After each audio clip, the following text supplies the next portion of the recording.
জনপ্রিয় ধারাবাহিক শুভবিবাহ এই সিরিয়ালটি কদিন ধরে একটির পর একটি চমক দিচ্ছে দর্শকদেরকে, আর আমরাও খুবই খুশি।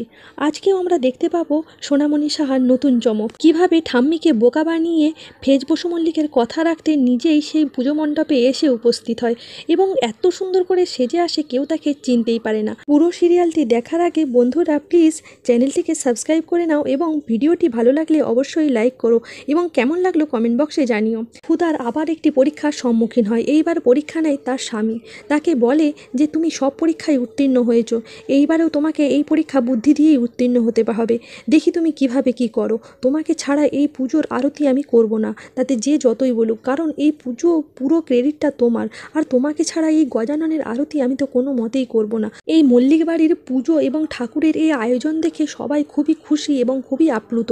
এইবারে নতুনত্ব থেকে নতুনত্ব তারা পেয়েছে, কিন্তু এর কারিগর কে সেই কথা বলতেই ফেজ বসু মল্লিক তাকে বলে যে এটি একটি নতুন কোম্পানি, SNB কোম্পানি, এবং তারা নতুন অর্গানাইজ করেছে এটি।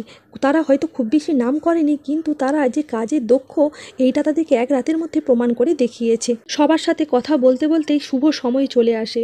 এইবার গজাননের আরতি শুরু করতে হবে, কিন্তু এইবার আরতি কে করবে? যখন ঠাম্মিকে প্রশ্ন করা হয় তখন ঠাম্মি বলে তার নাত বৌমা এবারে এখানে আসবে না, আরতিও করবে না, এইবারে তার দাদুভাই একাই আরতি করবে।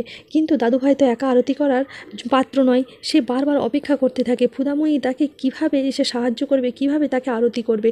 গজাননের কি একটুও ইচ্ছে নেই তার স্ত্রী তার সাথে আরতি করুক? এইদিকে ফিমন সেখানে চলে আসে, এসে আরতির থালা টালা নিয়ে এসে বলে আমিও তোমার সাথে আরতি করব। কিন্তু ফেজ বসু মল্লিক খুব বুদ্ধি করে তাকে সেখান থেকে পাঠিয়ে দেয়, বলে এই আমার পাশের জায়গাটা শুধুমাত্র আমার স্ত্রী ওই ফুদাময়ীর জন্য, একদম তুমি কাছে আসার চেষ্টাও করবে না। এইবার এত কথা বলতে বলতে ফুদাময়ী হঠাৎ করে নতুন রূপে আবির্ভাব হয়, একদম সাউথের লোকেদের মতো ধুতি পরে এবং মাথাটায় এক আঁচল ঘোমটা টেনে একটা প্রদীপ নিয়ে এসে তার স্বামীর সাথে আরতি করতে লাগে। প্রথমে যখন বুঝতে পারে না যে এই মেয়েটিকে, তখন ফের জিজ্ঞাসা করে তুমি কে, এসে আরতি করছো আমার সাথে? তখনই মুখটা তুলে দেখিয়ে বলে আপনি আমাকে চিনতে পারছেন না বাবু, আমি ফুদা আছি। অবাক হয়ে যায় তার স্বামী ফেজ। কিন্তু এইদিকে আরতি শুরু হয়ে গেলেও মা আর মেয়ের মধ্যে কথোপকথন চলতেই থাকে। তারা বুঝতে পারে না যে হঠাৎ করে এই মেয়েটি কোথা থেকে এলো এবং ফেজের সাথে আরতি করছে। আর মা মেয়ের মনে থাকে যে এত ইভেন্ট ম্যানেজমেন্ট কোম্পানি যখন আয়োজন করতে পারলো না এক রাতের মধ্যে, এটা কোন কোম্পানি যে এত বড় একটা অ্যারেঞ্জমেন্ট করে দেখালো। মনে হাজার প্রশ্ন ঘুরপাক খেতে থাকে, কিন্তু কিছু করার নেই। আরতি শুরু হয়ে যায়। আরতির পরে হয় নাচ গান, এবং ফুদাময়ী একা নয়, ফুদাময়ীর সাথে থাকে আরও 4 জন মেয়ে, অর্থাৎ ফুদার বোন, ফুদার বান্ধবী এবং আরও একজন, বুঝতে পারি না সে কে, কিন্তু সবার মুখগুলোই ঢাকা থাকে। কোনো মতেই শান্তি পায় না ফিমন, উকি দিয়ে বারবার দেখার চেষ্টা করে কিন্তু তাও দেখতে পায় না। এইবার সে আর ধৈর্য ধরতে না পেরে পাশেই চলে যায়, বলে ওই মেয়েটার মুখটা আমি আগে দেখবই। কিন্তু হোঁচট খেয়াইয়ে ফেলে দেয় ফুদা, তারপরে এসে আহোমাহ করতে থাকে। কিন্তু সবার সামনে ফিমনকে প্রশ্ন করা হয় সে এখানে কি করে এসেছে এবং কেনই বা ফেজবাবুর সাথে আরতি করলো। এইবার কথা বলতে যেয়ে থতমত খেয়ে যায় ফুদা, সে হিন্দি কথা বলতে পারে না এবং বাংলা হিন্দি মিশিয়ে একটা যাচ্ছে তাই অবস্থা তৈরি হয়ে যায়।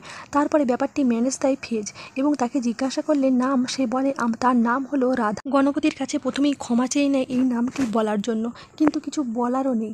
এদিকে তার স্বামী তখন বলে যে এই SNB যে কোম্পানি এই ইভেন্টটা অ্যারেঞ্জমেন্ট করেছে তারাই এই নাচের জন্য লোক পাঠিয়েছে, আর ও তাদেরই লোক। এইদিকে ফরিদা এবং তার শ্বশুরমশাই দুজনে যায় ফুদার বাপের বাড়ি। ফুদার বাপের বাড়ির লোকেরা তখন বলাবলি করতে থাকে মেয়ের বড়লোক বাড়িতে বিয়ে হয়েছে বলে সে আর বাপের বাড়ির খোঁজ খবর নেয় না। যদিও ঠাম্মি পুরো ব্যাপারটি জানে কিন্তু কাউকে কিছু বলে না। বড় জেঠিমার খুবই রাগ হয়, মেয়ের বড়লোক বাড়িতে বিয়ে দিয়ে আমাদের এই অবস্থা হলো, কারণ ঠাম্মির জন্মদিন ছিল তাতেও নেমন্তন্ন করলো না, আর এত বড় বাড়ির পুজো হচ্ছে, টিভিতে আমরা খবর দেখতে পাচ্ছি কিন্তু নেমন্তন্ন আসেনি কুটুম বাড়ি থেকে। ফুদার কাকা শ্বশুর মশাইকে ঢুকতে দেখেই অবাক হয়ে যায় জেঠিমা এবং বলে ও আমরা এইমাত্র আলোচনায় করছিলাম যে বোধহয় কাজের চাপে আমাদেরকে নেমন্তন্ন করতে ভুলে গেছে, নইলে ওনারা এত বড় বিচক্ষণ মানুষ নেমন্তন্ন করবে না। এইদিকে ফরিদা হেসে বলে নেমন্তন্ন, আপনাদের নামে মানহানির মামলা করতে এসেছি, কারণ একটা ডিভোর্সি মেয়েকে আমাদের বাড়িতে গুছিয়ে দিয়েছেন, তার উপর আবার বাড়িটার টাকাটাও নিয়েছেন, আবার আমাদের বাড়ির ছেলের উপরে হামলাও করিয়েছেন। এই সব কিছুর জন্য ফেজ এবং বসু মল্লিক বাড়ির থেকে আপনাদের নামে কমপ্লেন করা হয়েছে থানাতে। হঠাৎ করে এই কথা শুনে সবার মাথায় হাত পড়ে যায়। দেখা যাক আগামী পর্বে কি হয়।